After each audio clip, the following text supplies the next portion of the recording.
सादर नमन। साधक सुधा दूरवर्ती विद्यालय में स्वागत है आपका। विनायक चतुर्थी, जी हाँ, आज उत्सव है। गाएं, नाचें, झूमें। आज विनायक चतुर्थी है।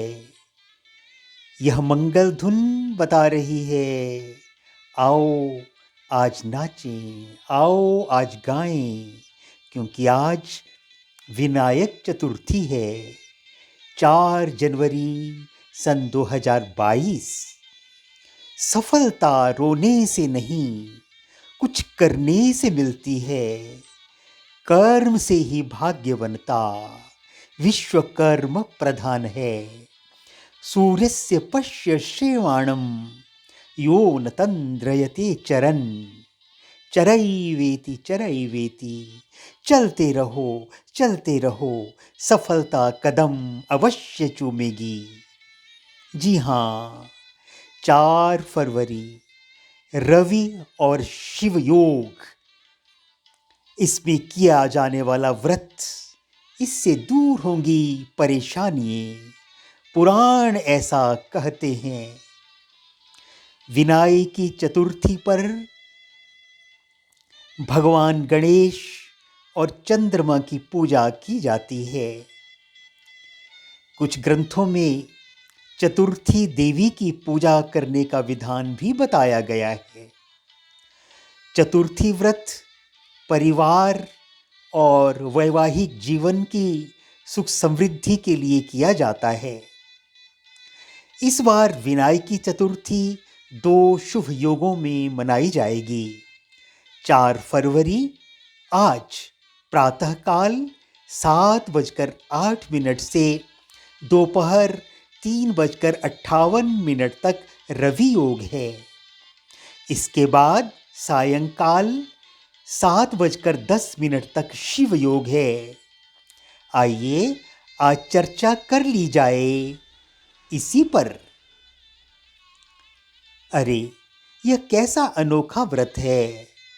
तिल खाकर पूरा करना है व्रत। भगवान गणेश जी का नाम लेना है और व्रत का प्रारंभ कर देना है। तिल खाएंगे, फल खाएंगे और जमीन में उगने वाले फल, कंदमूल खाएंगे। गणपति पूजा करेंगे, शाम को चंद्रमा के दर्शन करेंगे और उपवास खोलेंगे। ग्रंथों में इस व्रत की महत्ता बताई गई है। यदि इस दिन विधि विधान से व्रत किया जाए अथवा पूजन किया जाए अथवा गणपति का नाम लिया जाए, उनका ध्यान किया जाए, उनका चिंतन किया जाए, तो हमारे सारे संकट दूर हो जाएंगे। अरे, सचमुच अच्छा दिन है। आओ मिल गाएं, शुभ दिन ये आज है। कितना अच्छा दिन आज है। तिल खाने हैं, व्रत पूरा करना है, संकट दूर भगाने हैं। महाराष्ट्र और तमिलनाडु की बात करें, शुक्ल और कृष्ण पक्ष की चतुर्थी पर व्रत करने की परंपरा है वहाँ। व्रत के साथ ही भगवान गणेश की पूजा भी की जाती है वहाँ। शिव पुराण की माने तो भगवान गणेश का जन्म मध्याह्न काल में हुआ था, इसलिए यहाँ दोपहर में भगवान गणेश की पूजा प्रचलित हो गई। इन क्षेत्रों के अतिरिक्त उत्तरी भारत में कई स्थानों पर यह व्रत किया जाता है। लेकिन सायंकाल गणेश पूजा के बाद चंद्रमा के दर्शन करने होते हैं और व्रत को खोल देना होता है। अरे, सचमुच इस व्रत से दूर होती हैं परेशानियां।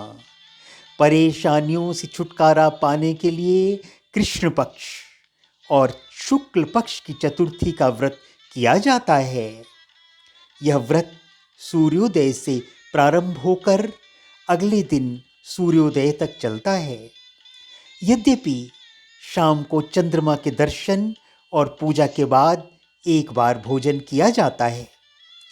भगवान गणेश हर तरह के कष्ट हरने वाले हैं और काम काज में आने वाली रुकावटों को दूर करने वाले हैं। इसीलिए तो उन्हें विघ्नहर्ता भी कहा जाता है। भगवान गणेश सुख प्रदान करने वाले हैं, इसलिए यह व्रत रखने से सभी कष्ट दूर होते हैं। अरे कितना सुंदर कहा है किसी ने, मेरे मेहनत के पौधे में एक दिन सफलता के फूल भी महकेंगे, बदलेंगी लकीरें हाथों की तब और गर्दिश के सितारे भी चमकेंगे। बदलेगा मेरा भाग्य क्योंकि कर्म ही मेरी भक्ति है। कुछ भी नहीं असंभव उसको जिसके पास यह शक्ति है। जी हाँ, मान्यता है बुधवार को गणेश जी का पूजन किया जाना शुभ माना जाता है। इस दिन बुध ग्रह के निमित्त पूजा भी की जाती है। हमारी जन्म कुंडली में यदि बुध अच्छा न हो तब भी बुधवार को गणेश जी का पूजन कर लो, यह योग टल जाएगा। हिंदू शास्त्रों में, आर्य शास्त्रों में, धर्म शास्त्रों में बताया गया है कलयुग में भगवान गणेश के धूम्रकेतु के रूप की पूजा की जाती है। इनकी 2 भुजाएं हैं और मनोकामना यदि पूर्ण करनी होती है तो 4 भुजाओं वाले गणपति का ध्यान किया जाता है। इनके एक हाथ पे अंकुश होता है, दूसरे हाथ में पाश होता है, तीसरे हाथ में लड्डू होता है, मोदक होता है और चौथे में होता है आशीर्वाद, आशीर्वाद, आशीर्वाद ही आशीर्वाद। इसमें विशेषतः गणेश के हाथ में लड्डू, मोदक प्रतीक के रूप में जीवन से जुड़े रहने का संदेश दे रहा होता है। ज्योतिषीय मापदंड को माने तो दूर्वा छाया ग्रह केतु से संबंधित है। गणपति जी धूम्रवर्ण ग्रह केतु के अधिष्ठात्री देव हैं, अधिष्ठाता देवता हैं और केतु ग्रह से पीड़ित जातक यदि कोई हो तो गणेश जी को 11 अथवा 21 दूर्वा का मुकुट बनाकर पहना दें। यह करें बुधवार को 4 से 6 बजे होने चाहिए शाम के। सूर्यास्त के समय गणेश जी को अर्पण कर दें, बहुत लाभ हो जाएगा। गणेश जी को सिंदूर चढ़ाएं, चंदन चढ़ाएं, यज्ञोपवीत चढ़ाएं, दूर्वा चढ़ाएं, लड्डू या गुड़ से बनी मिठाई का भोग लगाएं, धूप दीप जलाकर आरती करें गणनाथ की। धन की कामना यदि हो तो बुधवार के दिन श्री गणेश जी को घी और गुड़ का भोग लगा देना। थोड़ी देर बाद वही घी और गुड़ गाय माता को खिला देना। अरे समस्या का हो जाएगा निदान। पूजन करते समय मंत्र अवश्य पढ़ना और ऐसे कहना, प्रातर्नमामि चतुरानन वन्द्यमान मिच्छानुकूलमखिलञ्च वरं ददानं तं तुन्दिलं द्विरसनाधिपयज्ञसूत्रं पुत्रं विलासचतुरं शिवयो शिवाय प्रातर्भजाम्यभयदं खलु भक्तशोक दावानलं गणविभुं वरकुञ्जरास्यम् अज्ञानकानन विनाश हव्यवाहमुत्साहवर्धनमहं सुतमीश्वरस्य। अरे उनका मूल मंत्र भी पढ़ा जा सकता है। खुशियां लाएगा यह मंत्र। इनका मूल मंत्र यदि 108 बार पढ़ लिया जाए, नियमित जाप कर लिया जाए, सभी मनोकामनाएं पूरी होती हैं। श्री गणेशाय नमः। ओम गं गणपतये नमः। ओम गं ऊं। तपस्वी, क्यों इतनी हो क्लांत? वेदना का यह कैसा वेग? आह, तुम कितने अधिक हताश? बताओ, यह कैसा उद्वेग?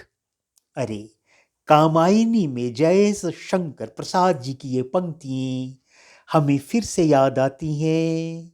गणपति के इस उत्सव में, इस प्रातःकाल की रमणीय वेला में। और यह क्या तुम सुनते नहीं विधाता का मंगल वरदान? शक्तिशाली हो, विजयी बनो, विश्व में गूंज रहा जयगान। डरो मत रे अमृत संतान, अग्रसर है मंगलमय वृद्धि। पूर्ण आकर्षण जीवन केंद्र, खिंची आवेगी सकल समृद्धि। बदलेगा मेरा भाग्य, क्योंकि कर्म ही मेरी भक्ति है। कुछ भी नहीं असंभव उसको जिसके पास ये शक्ति है। कुछ भी नहीं असंभव उसको जिसके पास यह शक्ति है। धन्यवाद, फिर मिलेंगे। तब तक सादर नमन, आपका अपना रवि।